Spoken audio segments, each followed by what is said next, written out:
Sizler hər birinizi xoş gördük. Bugün sizinlə Fironlar və ehramlar mətninin iş dəftərini işləyəcəyik. Bu arada kanalımıza abunə olub paylaşmağı unutmayın və dərslər üçün əlaqə saxlaya bilərsiniz. 050 775 81 72 WhatsApp qrupumuzun linki də açıqlama hissəsində mütləq şəkildə olacaq. Oradan qrupumuza qoşula bilərsiniz. Bu dünənlər, məsələn, qoşulanlar dünənlər deyəndə ki, ayın 28-i üçün bunu yəqin ki, ayın 29-u paylaşacağım. Kanalımızda 5-ci və 6-cı siniflər üçün sınaq paylaşılıb, onu da girib işləyə bilərsiniz. Mətndə hansı ehramların adı çəkilmişdir? Ehramların hamısı üçün ortaq olan bir neçə məlumat yaz. Ad çəkilənlər Xeops var idi. Sonra Mikerin var idi. Ondan sonra Xefren var idi. Bir də Tutanxamon olmalıdır. Tutanxamon olmalıdır. Bunların hamısının ortaq cəhəti odur ki, Fironların dəfn olunduğu yerdir.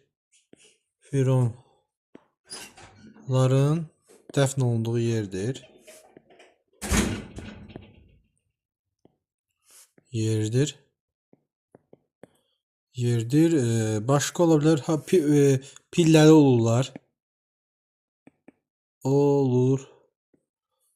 Başqa nə ola bilər? Gizli tarixləri var.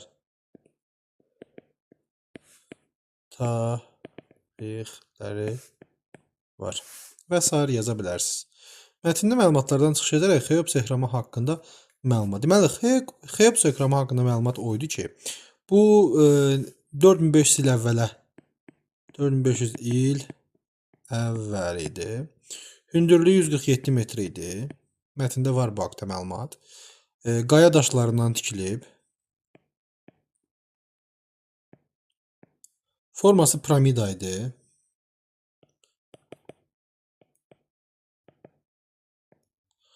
Daxili quruluşu labirint quruluş. Tikilmə məqsədi necə deyirlər? Firon tikilən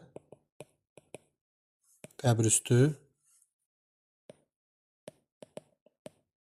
abidə. Maraqlı mətn. Sizdə mətndə harasısa maraqlı məlumat gəlibsə, onu özünüz yaza bilərsiniz. Xeops piramidası digər piramidalar müqayisədə daha böyükdür, doğrudur.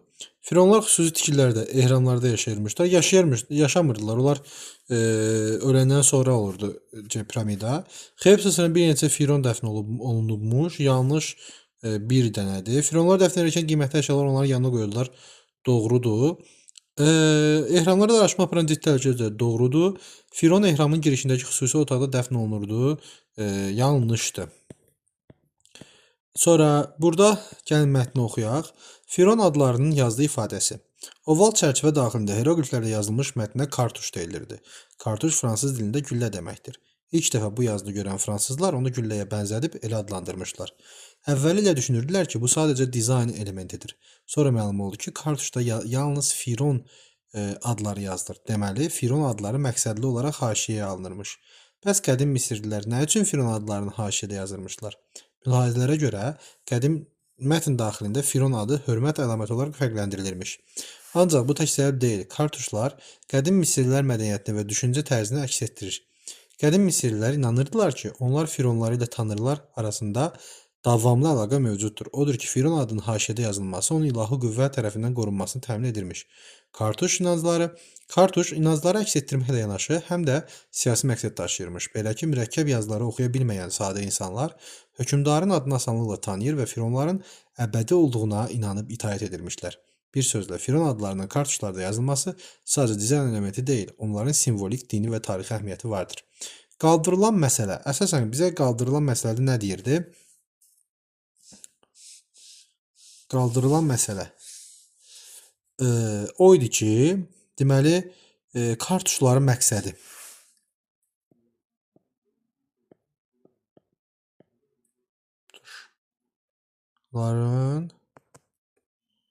Kartuşların Hansı məqsədlə?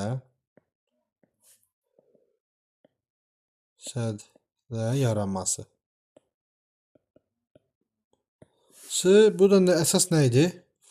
Əsas olan dizayn məqsədi var idi bunun. Geniş yayılmış fikir. Nə yazdım mən? Dizayn məqsədi. Deməli, bəs müəllif nə düşünürdü bu haqda? Müəllif düşünürdü ki, kartuşlar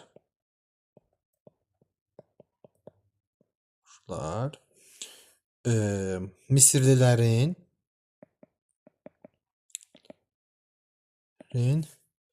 mədəniyyətini və inancını əks etdirir. Deməli, müəllifin öz fikrinin harda deyir? Öz fikrini harda göstərir bizə? Burada var idi. Bir dəqiqə.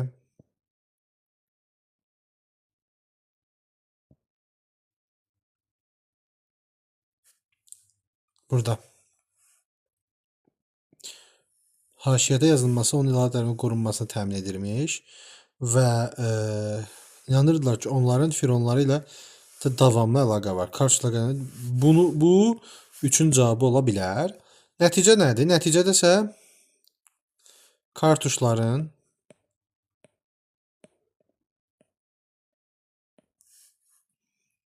dini, tarixi əhəmiyyəti var.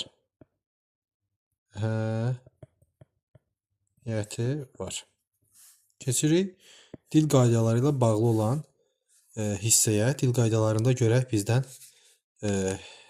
nə istəyir?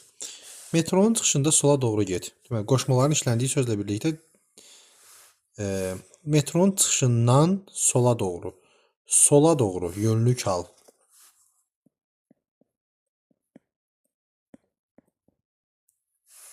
Səhərəcən yönlük al. Dostları Vasifdən ötürü çıxışlıq al.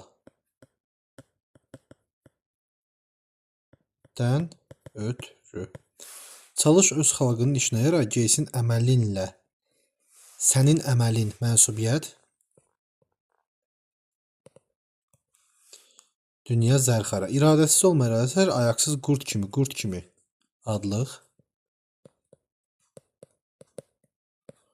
Mənim uğuruma heç kim sənin qədər.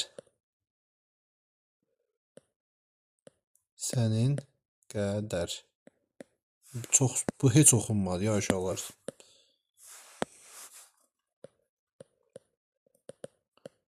Qədər oldu. Başqa məncə görmədim. Növbəti uyğun qoşmalar əlavə edərək cümlələri tamamla. Babamın əhvalı səni görənə qədər. Zaman. Mən bura sizə görə səbəb məqsədçi. Dayımı Gülaydan başqa fərqləndirmə. Sizin kimi şagirdlərlə A bənzətmə. Deməli, C, B, A. Kontekstə uyğun gələn qoşmaları müəyyən et. Orfoqrafik normalara uyğun yaz. İt ilə dost ol, it ilə. Eldar Təbrizdəki dostu ilə. Mübariz Seymurla biçi olacaq. Samitlə bitir. Dünəndən bəri uşaqlar səbəti ağzına kimi ayrı yazılacaq. Növbəti izahlarda görüşər uşaqlar. Dərslər üçün əlaqə saxlamaq üçün 050 775 81 72 və yaxud WhatsApp qruplarımız var. Ora qoşula bilərsiniz.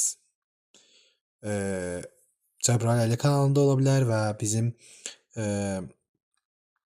Hə, əsas kanalımız Cəbrayıl Əli kanalıdır və bu nömrəyə də yazaraq bizim WhatsApp kanalımıza qoşula bilərsiniz.